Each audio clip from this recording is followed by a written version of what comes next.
ശരി ഭവ്യ, ഞാൻ ഭവ്യയിലേക്ക് വരാം. ഇപ്പോൾ സൗബിൻ നമുക്കൊപ്പം ചേരുകയാണ്. സൗബിൻ, കൺഗ്രാറ്റുലേഷൻസ്. എങ്ങനെയാണ് പ്രതികരിക്കുന്നത്? വളരെയധികം സന്തോഷം. മഞ്ഞുമ്മൽ ബോയ്സിന് ഒരുപാട് അവാർഡുകളുണ്ട്, വാരി കൂട്ടിയിരിക്കുകയാണ് ഇത്തവണ. അതെ അതെ, വളരെയധികം സന്തോഷം. ഇത്രയും ഒരിക്കലും പ്രതീക്ഷിച്ചില്ല. എല്ലാവർക്കും കിട്ടിയതിലും ആ ഒരു ടീം വർക്കിന് ഒരു അംഗീകാരം കിട്ടിയതിൽ വളരെയധികം സന്തോഷം. അതെ അതെ. ഇപ്പൊ എവിടെയാണുള്ളത്? ഞാനിപ്പോ എറണാകുളം വീട്ടില്. ആഘോഷമൊക്കെ ഉണ്ടോ അവിടെ?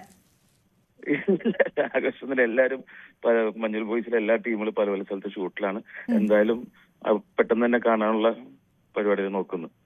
ശരി ശരി, എന്തായാലും ഒരിക്കൽ കൂടി കൺഗ്രാറ്റുലേഷൻസ്. നടക്കട്ടെ, ആഘോഷമൊക്കെ അവിടെ നടക്കട്ടെ. മികച്ച സ്വഭാവ നടനുള്ള പുരസ്കാരമാണ് സൗബിൻ സാഹിർ നേടിയിരിക്കുന്നത്. മഞ്ഞുമ്മൽ ബോയ്സിന് നിരവധി പുരസ്കാരങ്ങൾ ഇത്തവണ കിട്ടിയിട്ടുണ്ട് എന്നുള്ളതും വളരെ പ്രധാനപ്പെട്ട കാര്യമാണ്. സൗബിൻ പറഞ്ഞത് ഒരു ടീം വർക്കിന്റെ ഫലമാണ് കണ്ടത് എന്നുള്ളതാണ്. മികച്ച സ്വഭാവ നടനായി സിദ്ധാർത്ഥ് ഭരതനും തെരഞ്ഞെടുക്കപ്പെട്ടു. ഭ്രമയുഗം എന്ന ചിത്രത്തിലൂടെയാണ് സിദ്ധാർത്ഥ് ഭരതന് പുരസ്കാരം ലഭിച്ചത്. ഭവ്യ തുടരുന്നുണ്ട്. ഭവ്യ, സൗബിന്റെ പ്രതികരണം, ആ സിനിമ നമ്മളൊക്കെ കണ്ടപ്പോഴും നമുക്ക് മനസ്സിലായതും അത് തന്നെയാണ്, ഒരു കൂട്ടായ്മയുടെ ഒരു ടീമിന്റെ വിജയമാണ് എന്നതാണ്. തീർച്ചയായും അത്തരത്തിൽ തന്നെയാണ്. അങ്ങനെ മഞ്ഞുമ്മൽ ബോയ്സിന് മികച്ച 2024 മികച്ച ചിത്രത്തിനുള്ള അവാർഡ് ലഭിക്കുമ്പോൾ പുരസ്കാരങ്ങൾ വാരിക്കൂട്ടുകയാണ് മഞ്ഞുമ്മൽ ബോയ്സ് എന്ന് തന്നെ പറയേണ്ട സാഹചര്യം. അതോടൊപ്പം തന്നെ നമ്മൾ എടുത്തു പറയേണ്ടത് മലയാളിക്ക് സമർപ്പിതമായ മമ്മൂക്കയുടെ അഭിനയ ജീവിതമാണ്. മലയാളത്തിൻ്റെ പ്രിയ നടനായി മമ്മൂട്ടി മാറുമ്പോൾ അദ്ദേഹത്തിൻ്റെ നമ്മുടെ മുൻപിലൂടെയൊക്കെ കടന്നു പോകുന്നത് അദ്ദേഹത്തിൻ്റെ ഇതുവരെയുള്ള ഓരോ ചിത്രങ്ങളുമാണ്. അത്തരത്തിൽ മലയാളിക്ക് സമർപ്പിതമായ മമ്മൂക്കയുടെ അഭിനയ ജീവിതത്തിൽ എത്രയെത്ര ചിത്രങ്ങളാണ്. അതിൽ ഏറ്റവും ശ്രദ്ധേയമായി ഈ വർഷത്തെ പുരസ്കാര നേട്ടം സ്വന്തമാക്കിയ ഭ്രമയുഗം എന്ന ചിത്രം തന്നെയാണ്. തേച്ചു മിനുക്കിയെടുത്ത നടനാണ് മമ്മൂട്ടി എന്ന് തന്നെ പറയേണ്ട സാഹചര്യമാണ്. അദ്ദേഹത്തെ ഓർമ്മിച്ചാൽ അത്തരത്തിലുള്ള ഒരുപാട് സിനിമകളാണ് നമ്മുടെ മനസ്സിലേക്ക് ഓടിയെത്തുക. എന്തായാലും കൊടുമൺ പോറ്റിയിലൂടെ വീണ്ടും മലയാളത്തിൻ്റെ മികച്ച നടനായി മമ്മൂട്ടി മാറുകയാണ്. മലയാളത്തിൻ്റെ മൂത്തോനൊപ്പം പുതുതലമുറയും അഭിനയ മുന്നേറ്റത്തിൽ എത്ര മികവ് പുലർത്തുന്നു എന്നത് തെളിയിക്കുന്നതാണ് ഇത്തവണത്തെ സംസ്ഥാന പുരസ്കാരം എന്ന കാര്യത്തിൽ സംശയമില്ല. സൂക്ഷ്മ അഭിനയം ഏറ്റവും ഭംഗിയായി അവതരിപ്പിക്കുന്ന യുവനടന്മാർ മലയാളത്തിലുണ്ട് എന്ന് ആസിഫ് അലി അടക്കം സൗബിൻ ഷാഹിർ അടക്കമുള്ള നടന്മാർ ഇതാ വീണ്ടും തെളിയിക്കുകയാണ്. ആസിഫ് അലിയും ടൊവിനോ തോമസും നമ്മളെ അമ്പരപ്പിച്ച അഭിനയ പാടവമാണ്, അഭിനയ പ്രകടനമായിരുന്നു കാഴ്ചവെച്ചത്. അതിൽ തന്നെയുള്ള പുരസ്കാരമാണ്. അത്രമാത്രം മലയാളികൾ ഏറെ ഇഷ്ടപ്പെടുന്ന മലയാളത്തിൻ്റെ മികച്ച നടനായി മമ്മൂട്ടി മാറുമ്പോൾ കിഷ്കിന്ദ കാണ്ഡത്തിലെ ആസിഫ് അലിയുടെ പ്രകടനത്തെ അത് എടുത്തു പറയേണ്ടത് തന്നെയായിരുന്നു. ആ പ്രകടനത്തിനാണ് അദ്ദേഹത്തിന് പ്രത്യേക പുരസ്കാരം ലഭ്യമായത്. എന്തായാലും നിരവധി അസാധ്യമായ സിനിമകൾ മലയാള സിനിമയ്ക്ക് സംഭാവന ചെയ്ത വർഷമാണ് 2024 എന്ന് തന്നെ പറയേണ്ടിയിരിക്കുന്നു. മഞ്ഞുമ്മൽ ബോയ്സും പ്രേമലുമൊക്കെ കേരളം കടന്ന് തമിഴ്നാട്ടിൽ നിന്നും ആന്ധ്രയിൽ നിന്നും കോടികളടക്കം വാരിക്കൂട്ടിയത് നമ്മൾ കണ്ടതാണ്.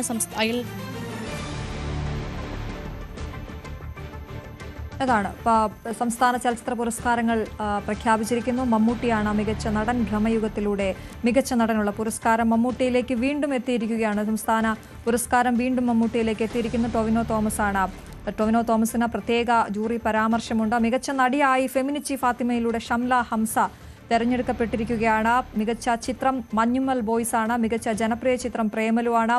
സ്വഭാവ നടനായി സിദ്ധാർത്ഥ് ഭരതൻ ഭ്രമയുഗത്തിലൂടെ മികച്ച സ്വഭാവ നടനായിരിക്കുന്നു. മികച്ച തിരക്കഥ മഞ്ഞുമ്മൽ ബോയ്സ്. മികച്ച സംവിധായകൻ ചിദംബരം മഞ്ഞുമ്മൽ ബോയ്സ്. അങ്ങനെ സ്വഭാവ നടൻ സൗബിൻ ഷാഹിർ മഞ്ഞുമ്മൽ ബോയ്സിന് നിരവധി പുരസ്കാരങ്ങൾ ഇത്തവണ ലഭിച്ചിട്ടുണ്ട്. ഭവ്യ തുടരുന്നുണ്ട്. ഭവ്യ, മികച്ച സ്വഭാവ നടി ലിജോമോൾ ജോസ് നടന്ന സംഭവം, അത് ഇത്തരത്തിലുള്ള അപ്രതീക്ഷിത പുരസ്കാരങ്ങൾ കൂടി ഇതിലേക്ക് വരുന്നു എന്നുള്ളതും വളരെ പ്രധാനപ്പെട്ടതാണല്ലേ?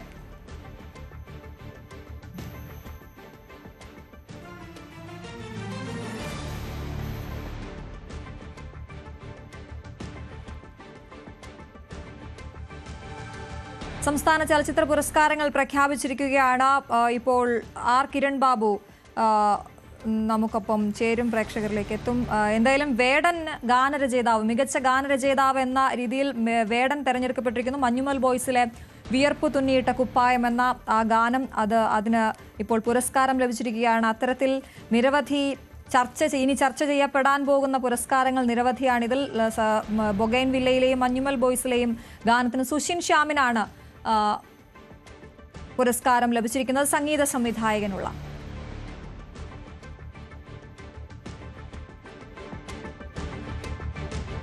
ബൊഗൈൻവില്ലയിലെ അഭിനയത്തിന് ജ്യോതിർമയിക്ക് പ്രത്യേക പരാമർശം, ജൂറി പരാമർശം ലഭിച്ചിട്ടുണ്ട്. നമുക്കറിയാം ജ്യോതിർമയുടെ ഒരു കുറേ നാളിന് ശേഷമുള്ള ഒരു തിരിച്ചുവരവ് ചിത്രം കൂടിയായിരുന്നു ബൊഗൈൻവില്ല.